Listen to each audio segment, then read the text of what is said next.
This is the new Seamaster Aqua Terra with the lacquered black varnish dial and the President style bracelet.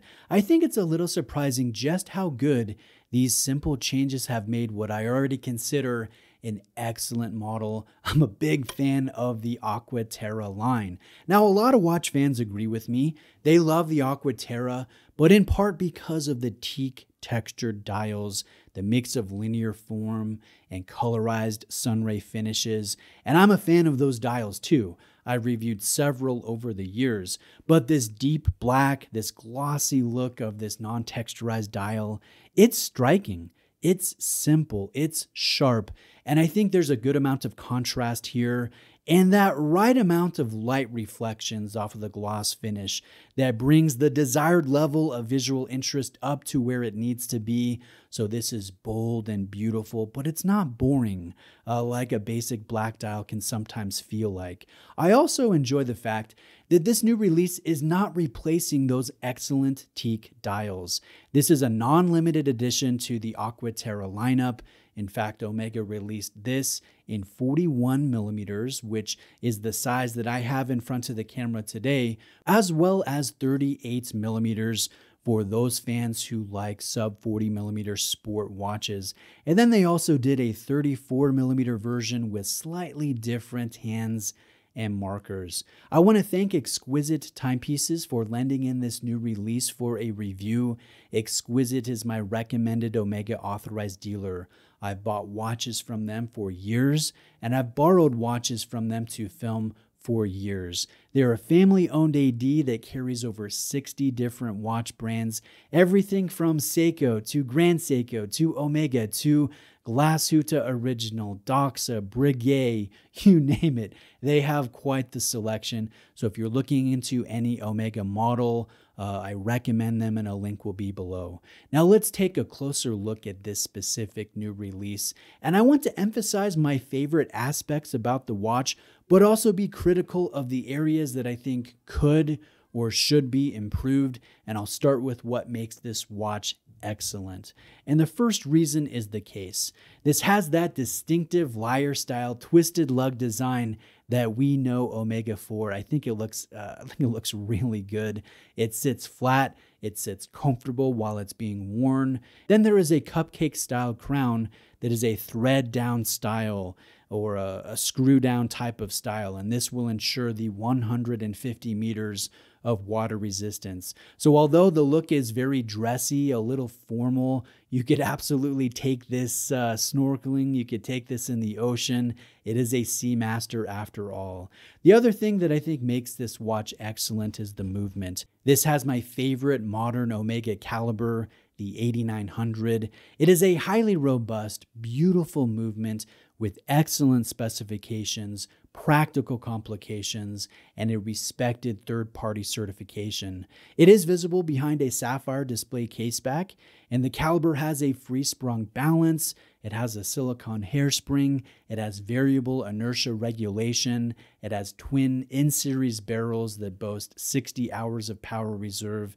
This has 39 joules and a tri-level coaxial escapement style. The finishing is done by machine. It's called arabesque. I think it looks excellent. It is very distinctive for modern Omega.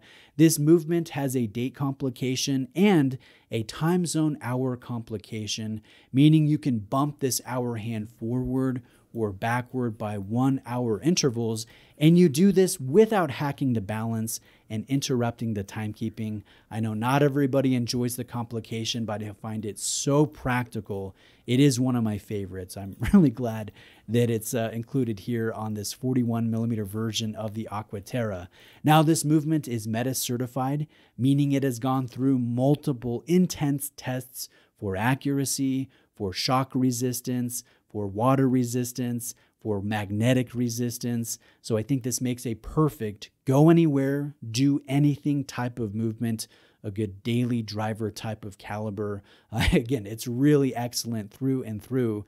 but the 41mm size of the Aqua Terra will be the only one that gets this 8900 caliber. The 34mm and the 38mm versions will get, and this is my own opinion here, they get the slightly inferior 8800 series movement. Now, lastly, I love the ARC coatings on this domed sapphire crystal. Omega places anti-reflective coatings on both sides of the sapphire form, and this minimizes reflections. It enhances the overall viewing clarity, so it allows you to appreciate these lovely, almost Grand Seiko-like dial details like the applied markers, the brushed and beveled hands, the applied brand logo, and you do it to a great degree of clarity. I think it really makes a positive difference. And I will note, with this crystal form paired with a lacquered gloss finish, there are a lot of reflections to minimize. So it doesn't do a perfect job of eliminating reflections, but it minimizes them and allows the real beauty to shine through while still retaining good contrast and legibility. Now let's talk about areas for improvement.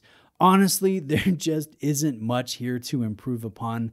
I think this watch is close to being perfect, but what I'm going to say is subjective, and I'd like you to let me know what you think about it. But the bracelet and clasp, they need to be better, and watch fans have been asking Omega for a better bracelet, a better clasp on the Aqua Terra for years, because I've been a part of those, of that voice over the years. And to be fair, Omega did update the bracelet style and the butterfly clasp recently. This is a president style bracelet with short, rounded links. And yes, the design is disappointingly derivative of a Rolex day date, but the light play, the comfort is excellent. I think the rounded form meshes well with the lyre style lugs of this Aqua Terra. So I am a fan of the president style. I wear a Rolex day date regularly, and I will say, just as someone who wears a president style bracelet, the Omega execution is not as good as Rolex's, but it certainly is good for the comparatively lower price.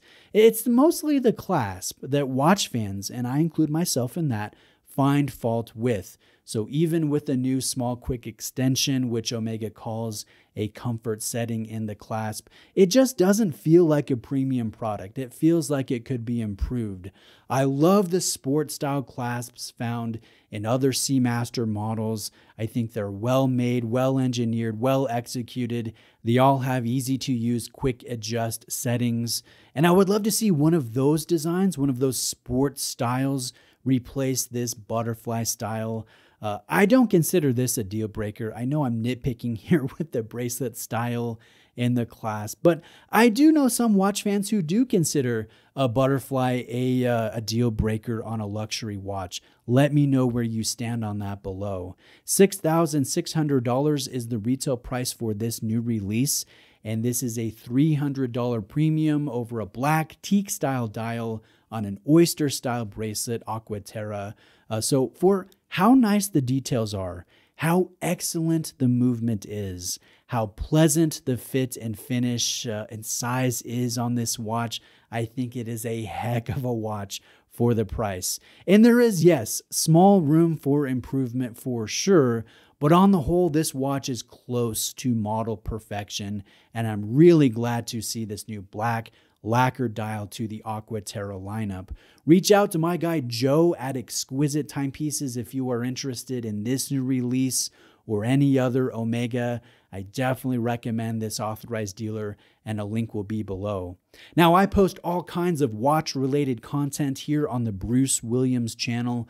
Everything from exciting new micro brands to solid, affordable, entry-level, and luxury mainstream brands, new releases, some independent brands, some high horology brands.